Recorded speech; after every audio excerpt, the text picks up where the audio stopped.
Welcome back to ASM Live, the internet talk show live from the general meeting of the American Society for Microbiology in San Francisco, California. I'm Stanley Malloy. I'm your host today. I'm the chair of the American Society for Microbiology Communications Committee.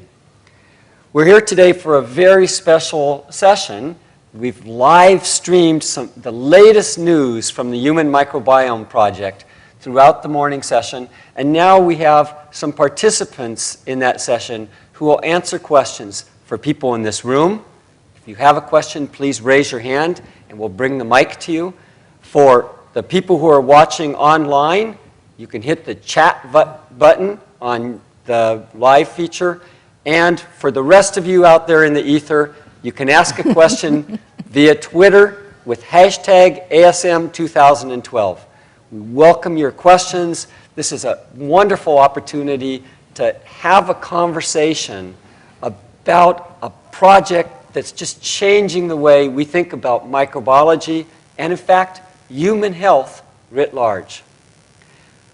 The person who's responsible for setting up this project is Lita Proctor from the NIH. Lita, that's actually not true, but would you start off? I manage it, but I didn't set it up.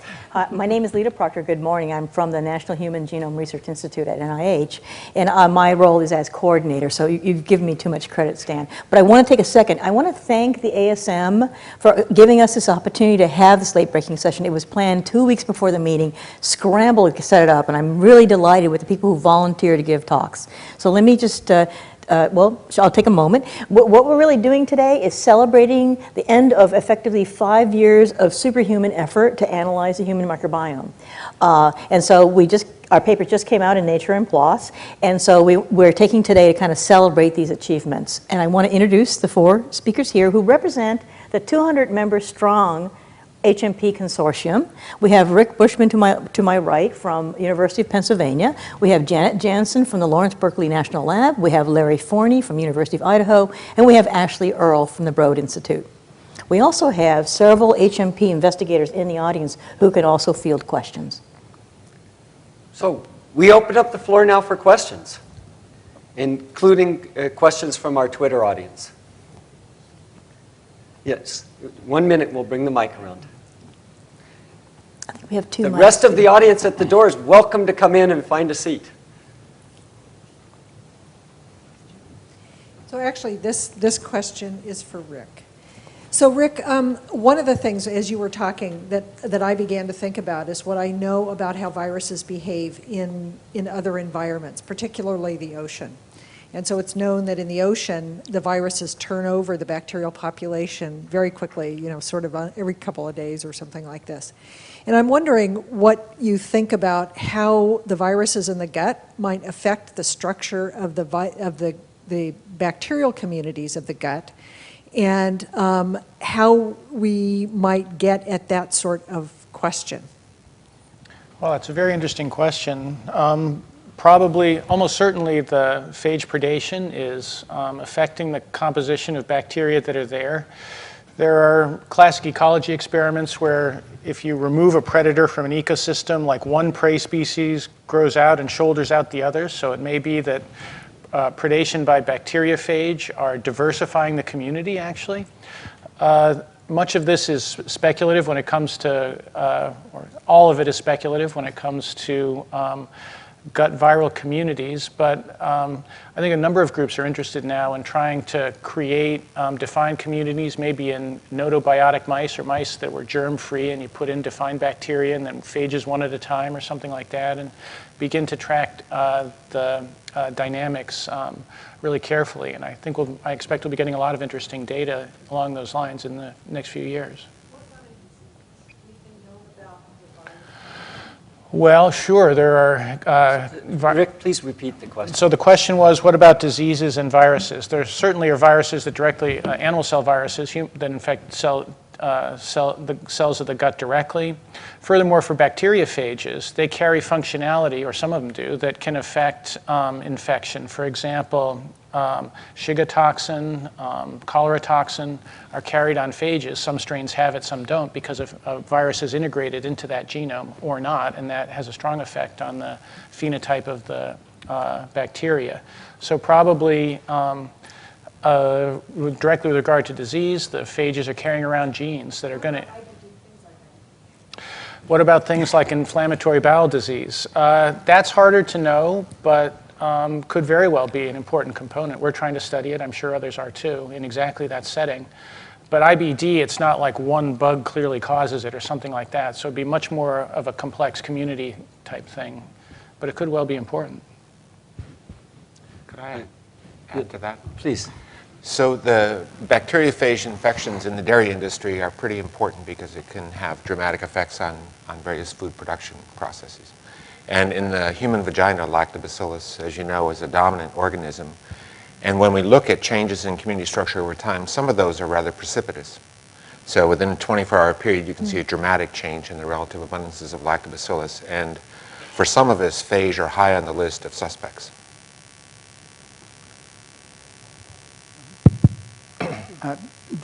One of the things that is bound to happen even after this stage of the Human Microbiome Project is that there are going to be lots of possibilities for treatments for a variety of different diseases.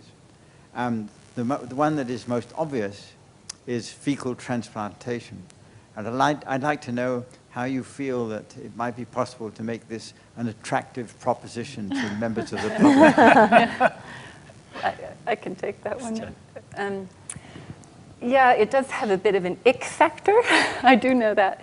So there are several investigations to discern what are the most beneficial members of the microbiota and to try to consolidate those into some kind of a preparation that could be used instead of a whole fecal transplantation. There are other persons that are researchers that are using model systems, like model gut systems, to grow up communities. So that's another option instead of the direct transplantation. A third route is to try some kind of an encapsulation. I know that people are also working on that. Mm-hmm. So you can take it orally and then have a slow time release so the microorganisms they persist through the stomach and then are released into the intestine. Ashley, did you want to add to that? Well, I immediately thought of one of my, an HMP colleague, in fact, who has done something you're probably referencing, perhaps some of her work, Emma Allen Vercoe at University of Guelph, who apparently grew up organisms from a person who had apparently intestinal fortitude, so they were particularly healthy, and she was able to stably maintain a community of only about like 20 organisms, 20 species that she could then give to people. And she was able to do this, she was in Canada, able to give this preparation to people with this Clostridium difficile infections that you had described earlier, and was able apparently to cure them. Of course now, because it's been successful, now there's some regulatory loopholes that need to be jumped through, but it certainly speaks volumes to the possibility of not only creating these communities, identifying who's there, but also being able to introduce them into a diseased host and affect their health. So, We've discussed the possibility of biobanking for vaginal secretions, and the idea that you would collect these secretions at times when a woman was healthy, freeze them, and then reintroduce them when there was an upset. And actually, I recall one person, Eric Paymer at New York University, telling us that cancer doctors actually nowadays start to biobank their patients' microbiomes before chemotherapy and radiation because, of course, collateral damage on the microbiome from treatment. And so they go through their regular regime of cancer treatment, and then they reintroduce their microbiome that they had biobanked away, and their cancer patients recover faster. So those are examples where it's already being applied. This is an example of a practice that's been around in some subset of That's right. the world That's for a long right. time, but now it has a scientific basis, That's right. which is That's much right. more satisfying. We have a question from Twitter. Yeah, actually, this question is for the entire panel.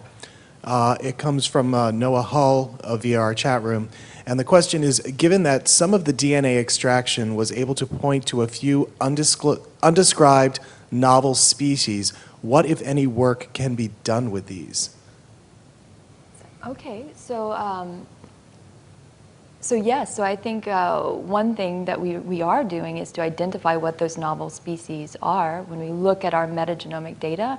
And once identified, and this is something that's actually actively underway, we're able to provide that information, the molecular signatures for these novel organisms that we're seeing in our omics studies. And we're giving this to folks who have the ability to use new methods to either culture these presumably hard to grow novel organisms from these body habitats, or alternatively use single cell methods where they can take a sample and sort, if you will, single cells from that sample into isolation, whereby then that cell can be lysed, we can get the DNA, we can do the sequencing, and we can solve the genome, which then would give us a lot more information about what that novel organism might be doing.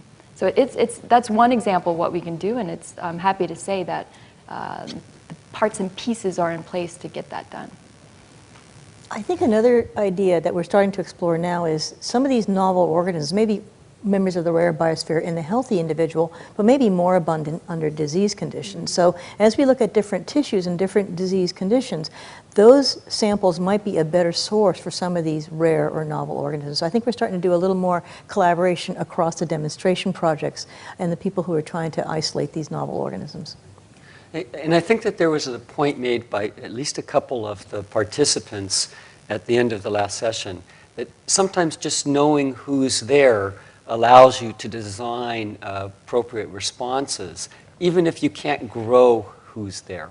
So I think that was a really very important point that was made. I remember about maybe 20 years ago now, I'm going to forget the man's name, a very famous German microbiologist who's working in hot springs. Famous, you can come up with it, I'm sure the audience can. But that was when we were first starting to apply 16S analysis. And he utilized the 16S analysis.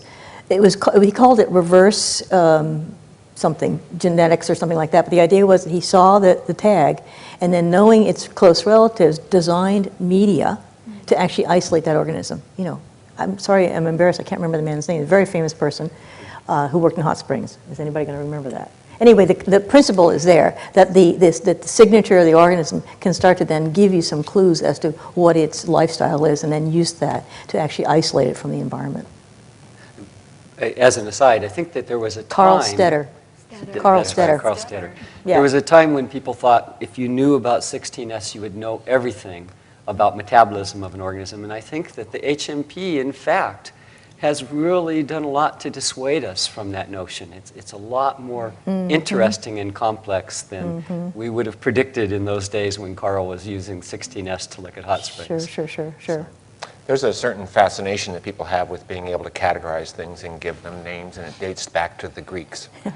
It's in some ways overrated in the sense that you can learn a lot about an organism, everything except its name, through metagenomic analysis and metatranscriptomic analysis. And you can know a lot about what it does, even though you don't necessarily have its Latin binomial name. We have another question from online. This question comes from Twitter user SBI5AR. And this goes back to the fecal transplant conversation. He wants to know, are bacteriophage looked at and identified in fecal transplants? Because normally the information focuses on bacteria. No. But it should. Yeah, and just to expand on that, there are plenty of diseases that are transmitted by the fecal-oral route. Just taking stool and putting it inside somebody is maybe not the greatest idea. Just echoing what people have said previously, being able to do that with defined strains really looks a lot better, and I think many groups are interested in that. Another question from the audience here in the rear. I guess in the rear has a different context than this crowd. So a lot of the work that you guys have been talking about today has focused on bacteria specifically, and then bacteriophage or virome aspects of the microbiome. Do you guys have any thoughts on how eukaryotic species, fungi, are interacting with the virome, the bacterial communities there, and how that's affecting the host? So I didn't get a chance to elaborate on this because I was short for time. But one of the things that we can do with yeast infections in women is that we're able to get a transcriptome that reflects the genes that the host is expressing, the genes that the yeast are expressing, and the genes that the bacteria are expressing. And so you get to see them talk to each other in real time as the infection begins, when it's at its peak, and as it's cured. And so we haven't extended that to the virus component, which is almost certainly a player in this as well. But we do have the ability to look at all members of the, that are communicating. Yeah, that's just to add to that. When you do metagenome sequencing, you do get information about all of the members of the community. So it is possible to go back and screen for the eukaryotes and the archaea, as well as the bacteria. Big fat challenge with the eukaryotic component, though, is that we eat eukaryotes as food. And so often untangling which are transients in food and which are true inhabitants can be a big deal, like Saccharomyces cerevisiae in bread and beer and so forth. Is that a real resident, or is it something coming through with food? I think that those of you that work on the gut can deal with that. But those of us that work on other body habitats have less of an issue with food products, I think. Good point. But would you say it's fair to say that it seems that the microeukaryotes are more of a minor member of the microbiome in general, based at least on these WGS, whole genome shotgun? Numerically, but we don't actually know functionally. Right. Yeah. Right? Absolutely. Yeah. Absolutely. And it varies quite substantially between different kinds of populations. I'm looking at Rob. I'm looking at you, like with referring to some of these indigenous populations where you find big differences in some of the eukarya. Including parasites. Including parasites. So tell me your name. Yeah, so I think... Name? Sorry, Rob Knight, University of Colorado. So as part of the project that I talked about briefly with the comparison across different cultures, we do see really different eukaryotic communities in different parts of the world, and I think the extent to which those eukaryotic communities provide regulation of the microbiome, and to what extent that regulation has broken down in Western populations where we just don't see those eukaryotes anymore that presumably we've co-evolved with. That's a fascinating question that I think we'll be following up on for a long time. We have another question from the audience over here. Yeah, actually, this is for Heidi. Is that possible? Sure. So Heidi, you talked about the drop in diversity of the microorganisms, and you talked about what was amplified. What organism, Staph aureus. A large proportion of Staph aureus. What is missing? I mean, is there any signature that is important that in the missing microbes?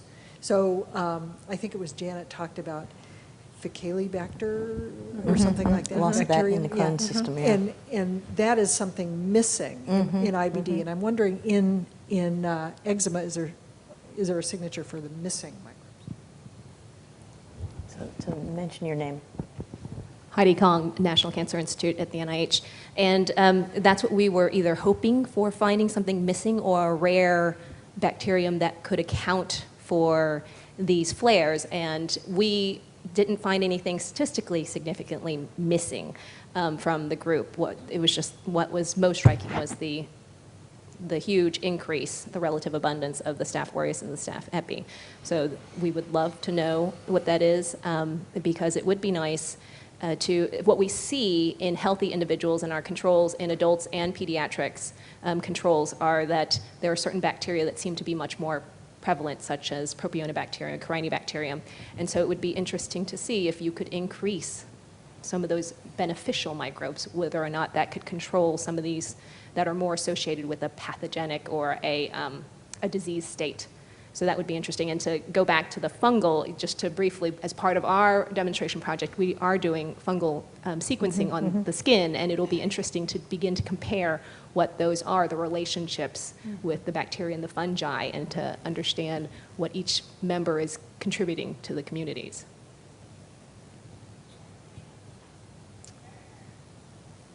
I have Peter Beck from University of Utah.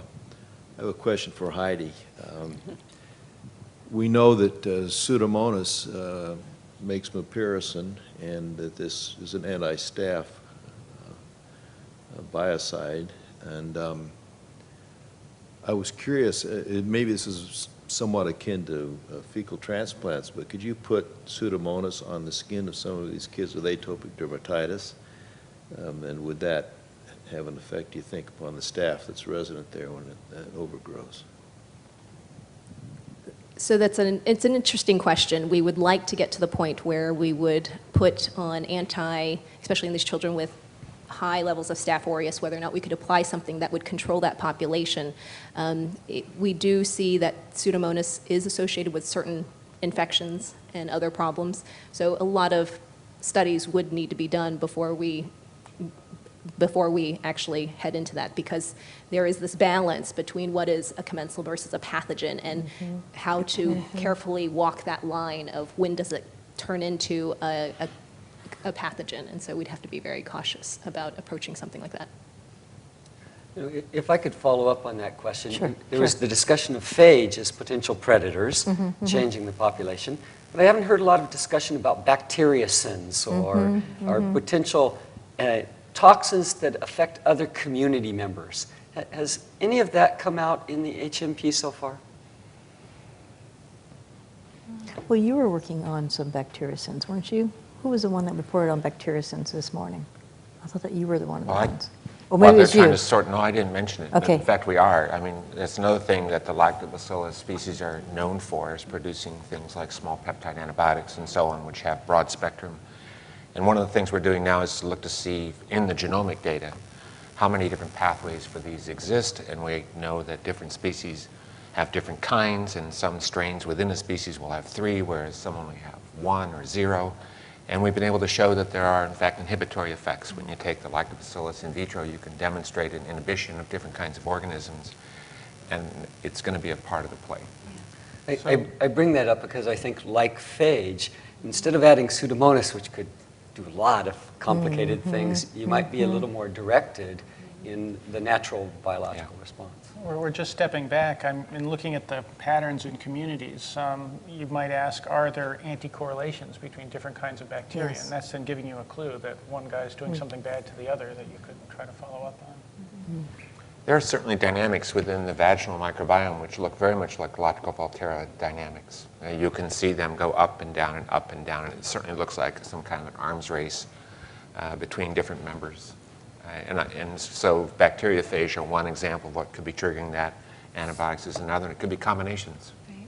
And I guess that also speaks to our need to, in addition to defining the organisms themselves, or these encapsulated beings, that what's in the extracellular milieu that might be, contributing. So metabolomics, proteomics, perhaps on the, the soups, if you will, could be very helpful in teasing this apart.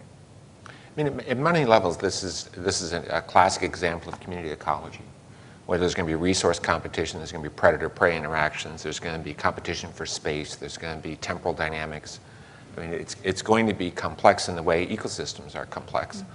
And I don't think anyone will, in the end, be surprised that many of these same kinds of things that we see in other systems, as Rob mentioned in his comments earlier, that they play out again in the microbial world in response to what amounts to global climate change, when you change your diet, or when you change the lubricant you use for sexual activity, or you use a new lotion for your skin.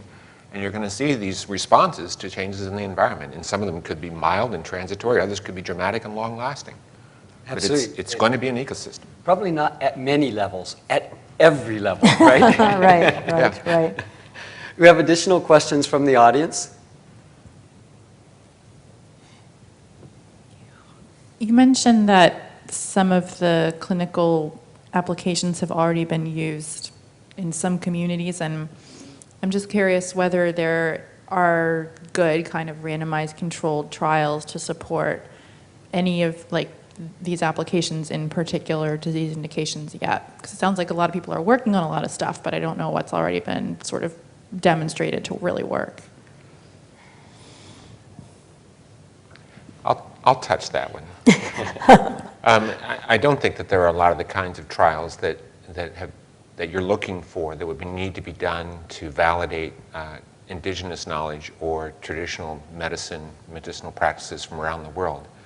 But it is striking when you paw through the literature to find out how effective they've been over centuries. And so yes, the studies need to be done to validate their efficacy and to find out what populations benefit and which populations don't. But I have no doubt that some of these are going to be proven quite valid. The one that it's a poster child for this is the use of cranberry juice for urinary tract infections, where now the compound in cranberry juice that's responsible for blocking the adherence of the urinary tract pathogens has been identified. And so people knew to drink cranberry juice, they just didn't know why. Now they know why. And I think that we'll untangle some more of these as time goes on. And I'm sure some will fall on by the wayside as things that just turn out not to be as good as people had thought. Just to but you can't deny the centuries of sort of in-the-field demonstration of efficacy and just dismiss it as, well, it can't be true because it's not supported by a double-blind placebo-controlled study. That's a disservice to the people that have relied upon these for a long, long time. Janet? Sorry. That's okay. But I mean, I agree, of course. And I was just going to make a little side note to this question. There are quite a few trials that are being started for looking at diet, which is also quite interesting. And if you can use changes in your diet to influence your microbiome and your microbiota and move it towards a better state. And so I know of several examples of that that's ongoing, which I think is fantastic. I think we need a lot more of these types of studies. Go ahead, Rick.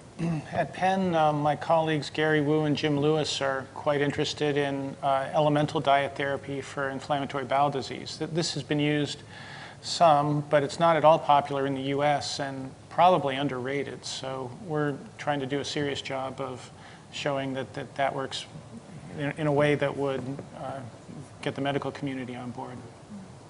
So one rich area of this is traditional Chinese medicine. Yeah. I mean, there's clearly many, many examples of where that has been used. And a colleague of mine at the University of Idaho uses a bark extract that they use in Tanzania for control of diarrhea. And they're identifying the active compounds and demonstrating their activity in vitro.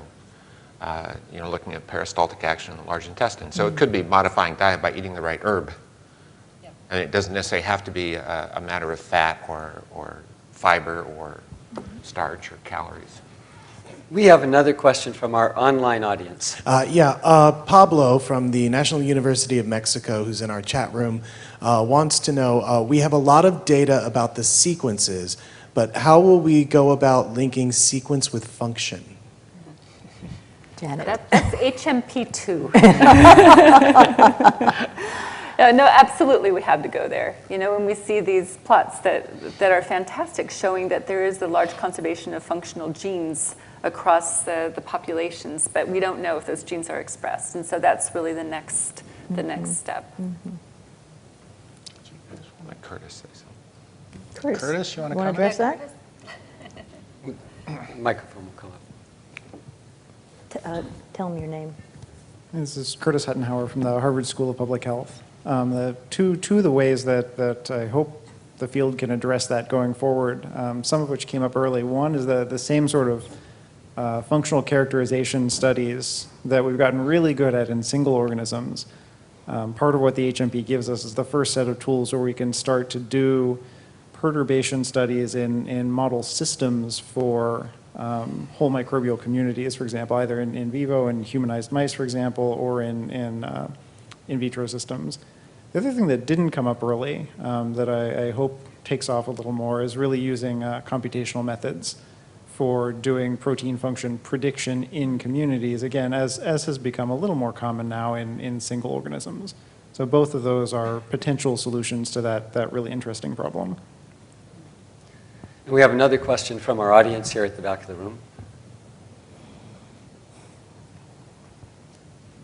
I actually have two questions. One is for Dr. Kong, related to what might be secreted or excreted through the skin, and staph growing on that preferentially, to other organisms that are on the skin, are things that are excreted from humans tracked when you're looking at these populations, or could you start tracking, what else might be around in the environment that they could be living on and perhaps degrading better than other skin organisms. The other question, if you have time, Dr. Fournier, is after antibiotic treatment in a woman, a lot of women will experience yeast infection, vaginal yeast infection. And do you see return to a normal flora sometime after that, or is it more similar to what happens after antibiotic treatment in a person and the gut community where it can be, shifted radically for a while? Larry, why don't we let you answer the first question while we shift the mic. We answer the second, we'll shift the mic for the first question. Well, the answer to your question isn't known yet. What seems to be the case is that after a yeast infection, it returns to what you would consider to be normal, in that it's more like what it was before the yeast infection. My head is having a lot of trouble with understanding what normal is when people are so different. And I think it's kind of hard to make statements. I hesitate to make statements about did it return to normal. It returned to what she was like before. And the dynamics of the community change in the way that it did before. Whether or not that's normal, whether or not that's healthy, those are things I can't say. I'd like to point out that the statement about the use of antibiotics and subsequent yeast infections is true for some women, but not for all women. And that in itself is a big clue. And I think that some women suffer with this all the time. Every time they take an antibiotic, they can count on the yeast infection. Other women do it and never have a yeast infection. And it points to something that Rob and Janet mentioned in her talk about this idea of a trough. It's a very useful kind of analogy where you can go into alternative equilibrium states within the community. And I'd like to describe those as some of them are more fragile than others, meaning that they're more inclined to be totally destroyed. Some of them are very resilient and they can take that disturbance and they don't change from their fundamental ground state, if you will. They just roll around in that valley. I think some women have, they too are in a valley and they roll around, but they're easily pushed over into another state. And I think that that's the state of the disease. And sometimes antibiotics, sometimes getting rid of the yeast and so on will allow you to then go back to another state. But the depth of that trough can be thought of as sort of the fragility of the system. How easily can it be pushed off? And I think that's the difference we're going to see with women.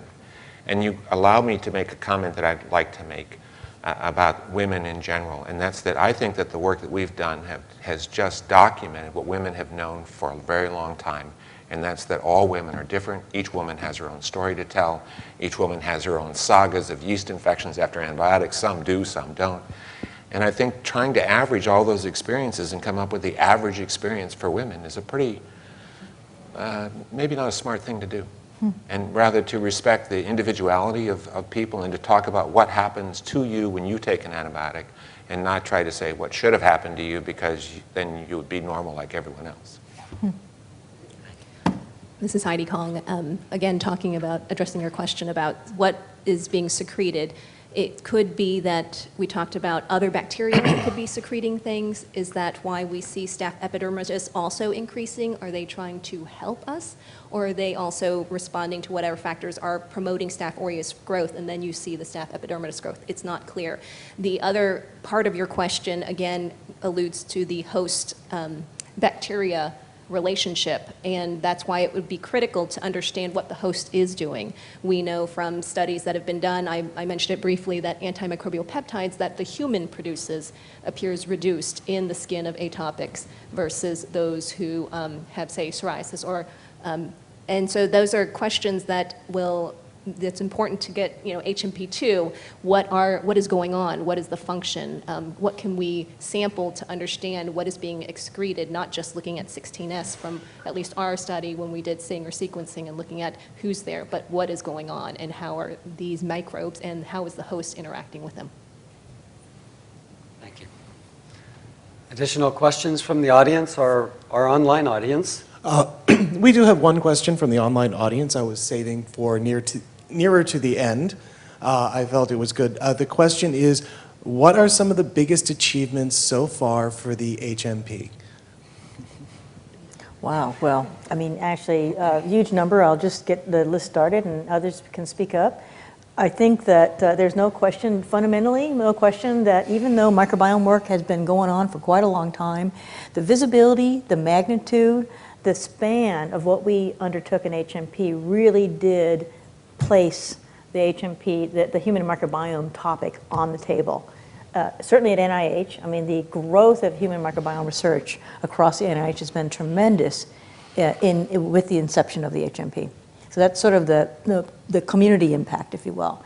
I also mentioned at the late-breaking session that a major feature of the HMP was to create community resources. We weren't going to answer all the questions, but the goal was to produce data sets that could serve as the basis of hypotheses for other scientists. So, you know, sequence data, strains, strain genome sequences, cell lines, all those things are really meant to be resources to enable the scientific community to undertake, a larger group of the scientific community to undertake research in the human microbiome area. So certainly we did focus a lot on sequences, but that information is the basis for an endless number of hypotheses that can be the basis of application. So I think that's another major contribution of the HMP.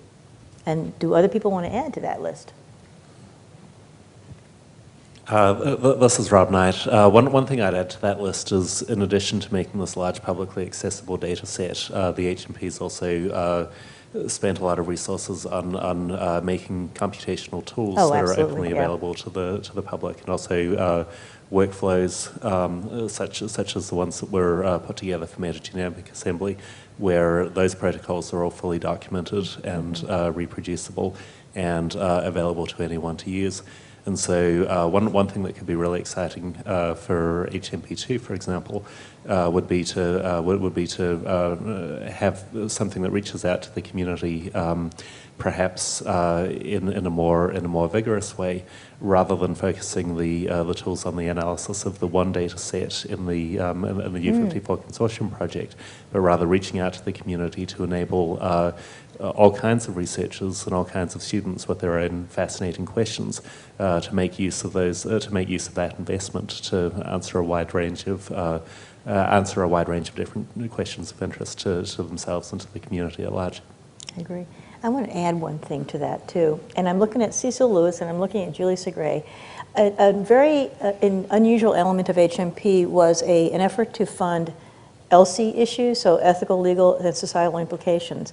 You know, the whole question about when you start looking at the microbiome, what's human and what's not, and so on. So I think that's a legacy from the Human Genome Project, but it was a major feature of the HMP, and I think we need to continue to support that kind of ELSI work as we really explore the role of the microbiome in the human. I would just like to comment on the contribution of the human microbiome to the larger arena of microbiology and biology. And that is to say that the studies of human consortia are leading the way. And as we as humans go into a very uncertain future ecologically, with conservation biology and whatnot, I mean, we are going to have to understand how communities of microbes are changed in the environment, and not just, you know, in the ocean and whatnot, but in animals, invasive species, and the whole array of things, you know, extinction events and whatnot. And so from the human microbiome has led the way in this, and it's very likely that each and every animal has a microbiome, and that when they go extinct, a certain proportion of the microbial world goes extinct. And so humans, in my way, have, from of course my point of view, have largely forgotten two things. One, that they're animals, and secondly, that they're embedded in their environment. And as we begin to understand that the environment is dependent upon microorganisms, I think the contribution of the human microbiome to leading the way to understanding how the microbial world impacts all levels of our existence, I think, is just phenomenal. So I'd like to add to what Margaret just said, because there are some observations on observations. One of the things I think that this has done is to increase the awareness that we're covered with bacteria in and on our human body, and that it's not the rare organism that causes disease, and that bacteria are not all germs to be avoided. That in fact they've co-evolved with us over the millennia and have become a very important part of who we are in terms of our health and our well-being. And I think even our behavior is starting to be shown by, is being shaped by the microorganisms that we're exposed to. So that's one thing. I think it's just increase the awareness that we are not alone, and that if a germ touches you, it's not necessarily a bad thing because they're just one of another trillion that are already there. The second thing is that I think it's had a big impact on reshaping, I think, the way people that study infectious diseases will come to view their organism in the complex milieu of communities where they are, in fact, competing with those other organisms, and that diseases can be very complex in their etiology, where there's not a single pathogen that's necessary and sufficient for disease, but in fact it's a dysfunctional community, which has brought about symptomatology, which we could then call disease. So I think it's changing the perception of the world and the role of microorganisms in it that go certainly to human health, but even, as you mentioned, way beyond. This is a great wrap-up question. Do the rest of you like to add anything about these wonderful accomplishments? I dare add to some really eloquent statements, but the one thing that occurs to me is that this project really, I think, was a nice nucleating platform that brought a lot of expertise together that I think, from my perspective, really fast-tracked a lot of our understanding. You know, we get a new data set, we wrangle it, we have an output, we can hand it off to another group, like the single-cell group, for instance, to do the work to bring these things to light. So I think that to me is pretty impressive and has made it really a worthwhile group consortium. I was just going to add to that the technology advances, in addition to the computing advances, to be able to do this much sequencing, to be able to assemble it, of course, is computing, but also to be able to detect thousands of proteins from complex samples. This is a technological advance that we didn't have before the HMP. I actually want to add one more thing too, and that is, so I'm actually formally trained as a microbial ecologist, an oceanographer. And in my early days as a graduate student, it never occurred to me that NIH would be the home of microbial ecology. You know, I thought of it as medical microbiology. So I have actually had the personal gratification to see human health and microbial ecology come together in my lifetime. To me, that's beyond my wildest dreams. So it's been very gratifying. Rick, you want to have the final word? I'll just make the simple point that's sort of been made before about the enormous background number of data sets that have been put up from Ashley and others, the thousands now of bacterial genomes. I think guys in my lab will query those databases every day to interpret the new data that they're getting. And that wasn't there before, and it makes a big difference to have it now. So with that, I want to thank you for joining us here at ASM Live. We're going to have another ASM Live at 12:30, so just a little over a half hour from now. It will also focus on the microbiome. It'll focus on antibiotic exposure, the microbiome, and obesity. So we welcome you to join us in person or online for that follow-up discussion. And thanks to all of you for joining us to celebrate the achievements, the insights, and the applications of HMP1.